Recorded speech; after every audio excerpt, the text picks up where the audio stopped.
Hello everyone,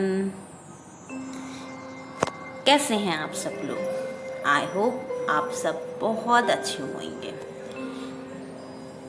welcome to elite English club. और आज मैं आपके लिए क्लास 11 से चैप्टर 8 स्नैपशॉट बुक से लेके आई हूँ, जिसका नाम है the tale of Melon City, मतलब कहानी एक खरबूजा वाले शहर की। ठीक है, तो वहाँ पर क्या होता है, चलिए चलकर देखते हैं। ये स्टोरी जो है वो विक्रम सेठ ने लिखी है, एक सटायर है ये। एंड ये एक इंडियन नॉवलिस्ट एंड पोएट भी हैं। इन्होंने बहुत सारे वर्क्स लिखे हैं, बहुत सारी जॉनर्स पर इन्होंने वर्क किया है, जैसे कि novel, poetry, लिब्रेटो, travel writing, children literature, biography, memoir etcetera. इनको बहुत सारे अवार्ड्स भी मिले हैं, पद्मश्री, साहित्य अकेडमी अवार्ड, प्रवासी Bharatiya Samman, WH Smith literary award, crossword book award. इनका जन्म 1952 20 जून में हुआ। इनकी education Doon school, Corpus Christi college, Tonbridge school, Saint Xavier high school से हुई। अब चलिए चलते हैं इनके इस इंटरेस्टिंग चैप्टर के इंट्रोडक्शन को देखते हैं। ये chapter Melon of a city, the tale of a Melon City narrates how the city found its new king. कैसे जो शहर है, वहाँ का जो किंगडम है, वो कैसे एक नए राजा को प्राप्त करता है, और राजा कोई और नहीं, एक मेलन होता है। स्टोरी अनफोल्ड होती है एज देयर किंग्स। वहाँ का जो पहले किंग होता है वो ऑर्डर करता है एक आर्च बनाने को, ठीक है। और वो आर्च लेकिन बाय द इंसिडेंस वो लो बन जाती है उसकी छत। एंड जब राजा वहाँ से क्रॉस कर रहा होता है तो उसके सर पे लग जाती है, जिससे उसका क्राउन गिर जाता है। राजा को इस बात से बड़ी गुस्सा आती है, उसे लगता है उसका अपमान हो गया है। एंड वो ऑर्डर करता है अपने लोगों को, अपने मिनिस्टर्स को, जो चीफ ऑफ बिल्डर है उसको फांसी पर लटका दिया जाए।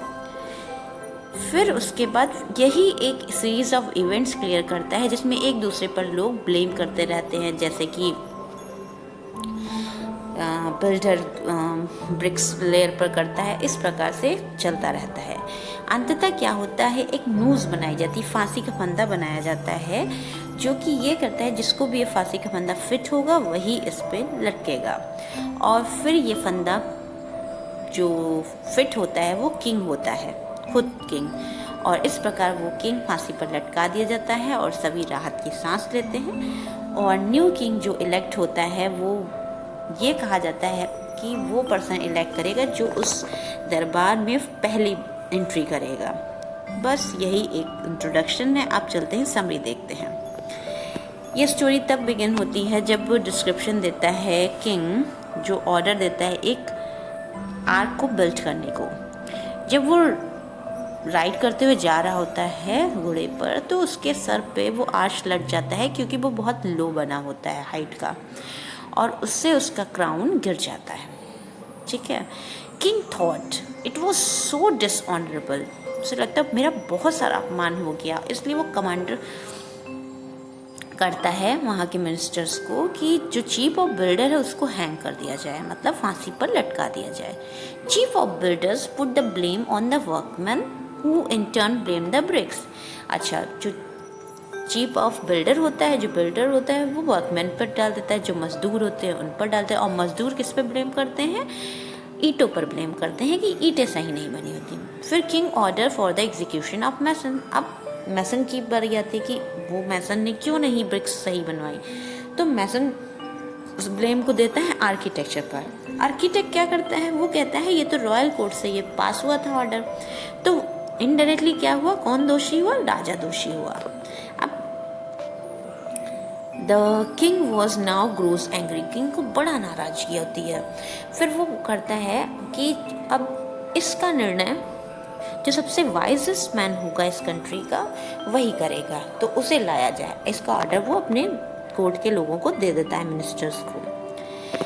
फिर उसके मिनिस्टर्स वाइजेस्ट मैन को लाते जो काफ़ी बूढ़ा होता है, ना तो वो देख सकता है और ना ही चल सकता है। उसके according arch must be hanged. वो कहता है the arch is suppose to be executed. जो आर्च बनी है उसको हैंग होना चाहिए और उसको सजा मिलनी चाहिए। उसमें से एक मिनिस्टर आर्ग्यू करने लगता है कि it would be shame to punish something that had touch their mighty king's head. कहता है आर्च को कैसे मतलब पनिश किया जा सकता है, ये तो बड़ी शर्मनाक बात होगी। जो किंग के हेड को टच किया तो उसको फांसी की सजा। Everyone along with the king agree. सभी राज एग्री कर रहे थे किंग की बात से। The crowd grew restless. बहुत ज़्यादा भीड़ उमड़ पड़ी, सब बिल्कुल उद्वेलित हो गए थे। King promise them hanging. उन्होंने कहा किसी ना किसी को तो फांसी की सजा मिलेगी ही, इसलिए एक फांसी का फंदा तैयार किया जाए और वो फांसी का फंदा जिसको फिट होगा वही मरेगा, उसी को फांसी की सजा दी जाएगी। सबकी गर्दन नापी गई उस फांसी के फंदे में, बट किसी को फिट नहीं हुई। फिर अल्टीमेटली किंग की बारी आई और जब किंग की गर्दन में वो फिट हुई तो सारे जो थे उन्होंने राहत की सांस ली कि किसी को तो एटलीस्ट एग्जीक्यूशन का मौका मिला। और thus as a result customary choice हुई थी। तो ये बात हुई कि अब राजा के हैंग करने के बाद अब उस गद्दी पर बैठे कौन।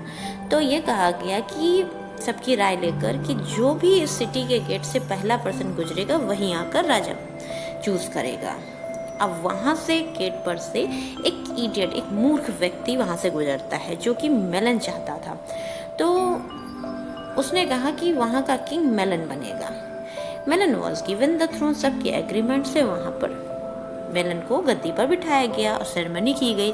इस प्रकार वहाँ का राजा मेलन हो गया और सभी लोग वहाँ से खुशी खुशी गए और सभी बिना किसी इंटरप्शन के अभी भी खुशी से जी रहे हैं वहाँ। तो ये थी एक स्टोरी जो काफ़ी फन और हिलेरियस से भरी हुई थी। आई होप आपको ये पसंद आई होगी। So please do not forget to share and like my videos. Keep watching, keep learning with Namita.